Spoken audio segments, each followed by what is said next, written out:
Salut les investisseurs, dans cette vidéo, on va mettre à jour l'analyse de Starbucks Corporation suite à la publication de ses résultats. Avant de commencer, pensez à vous abonner à la chaîne si ce n'est pas déjà fait. Merci.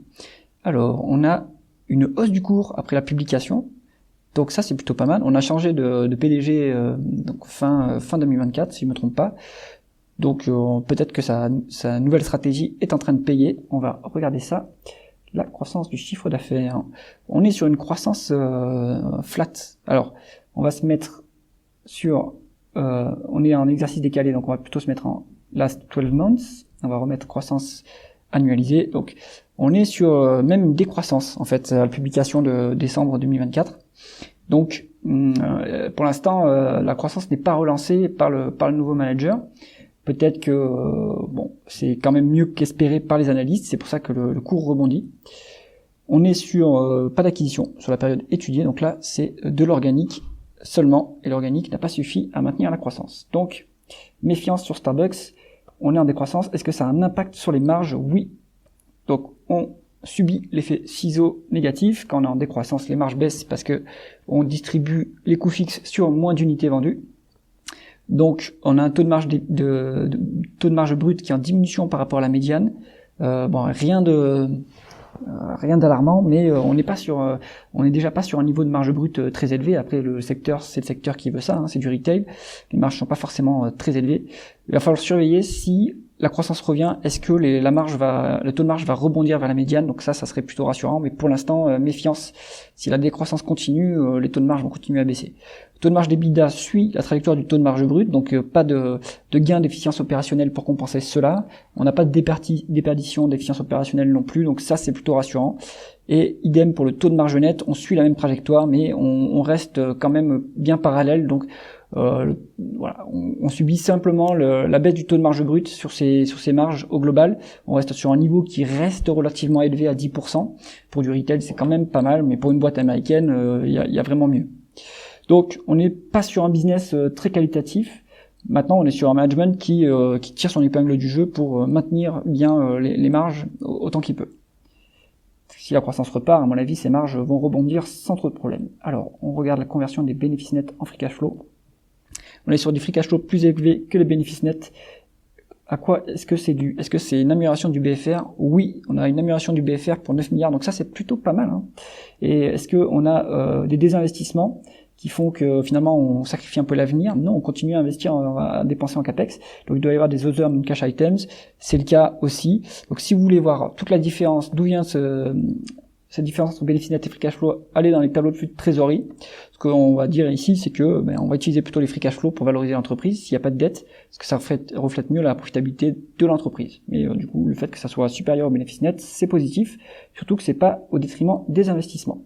On regarde la rentabilité des capitaux investis, Return on Invested Capital, on est sur une médiane de 23,8, donc on subit un peu la baisse du chiffre d'affaires, du coup potentiellement des pertes de parts de marché, qui font que la rentabilité baisse à 20%, mais ça reste très élevé, et surtout c'est beaucoup plus élevé que la croissance, qui est flat, donc on est sur une énorme génération de cash. Donc qu'est-ce qu'on va faire de ce cash? On va voir ensuite, est-ce qu'on le rend aux actionnaires? Est-ce qu'on rachète des entreprises? On a vu qu'il n'y a pas eu de rachat d'entreprise sur la période, donc où est-ce qu'on vient gonfler la trésorerie ou rembourser la dette? Voyons cela. On est sur une dette nette qui est quand même élevée à 22 milliards, donc est-ce que ça inclut des loyers? Normalement, les boîtes américaines n'incluent pas les loyers, la norme américaine n'inclut pas les loyers dans l'endettement. C'est peut-être le cas, à vérifier. Si on est à ce niveau d'endettement, on est quand même à plus de 3 fois les l'EBITDA. Donc là, je pense qu'il faudrait prioriser le remboursement de la dette, ça améliorerait le retour aux actionnaires et puis ça dérisquerait un peu le bilan de l'entreprise. On est quand même endetté à 7 fois les free cash flow, ça commence à être un niveau où il faut quand même songer à rembourser la dette. Est-ce que l'actionnaire est bien traité sur Starbucks? Regardons ceci. On est sur un dividende qui est payé, mais qui représente un peu plus de 2%. Donc ça, c'est intéressant pour un actionnaire qui cherche déjà un rendement qui est en plus en augmentation assez constante. Donc ça, c'est plutôt bon pour quelqu'un qui cherche du dividende. On a un niveau de dividende versé qui est en revanche élevé par rapport aux 12 derniers mois, donc à la dernière génération de free cash flow. Si on normalise les free cash flow, disons qu'on est en bas de cycle et que les free cash flow sont cycliquement bas, Mais en fait, si on normalise, c'est pas bon non plus.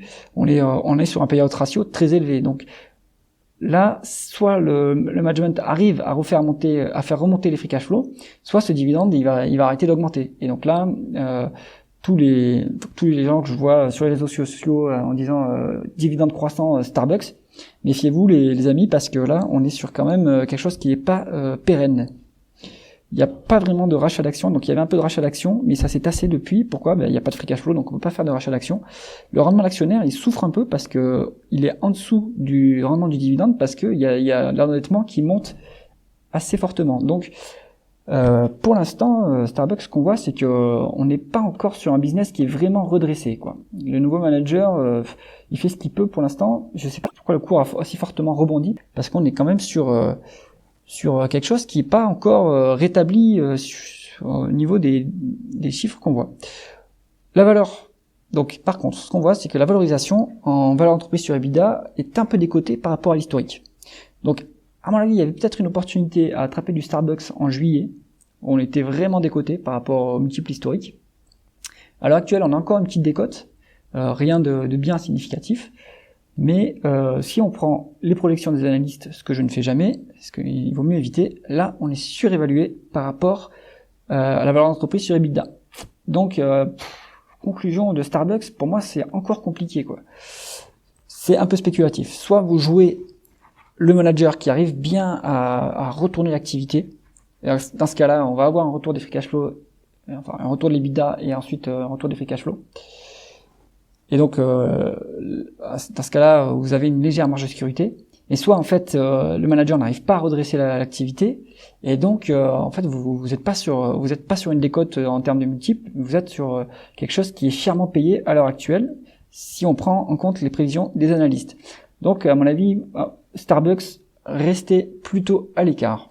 C'est tout pour cette analyse. Si vous avez aimé la vidéo, mettez un pouce vers le haut et pensez à vous abonner à la chaîne. À bientôt.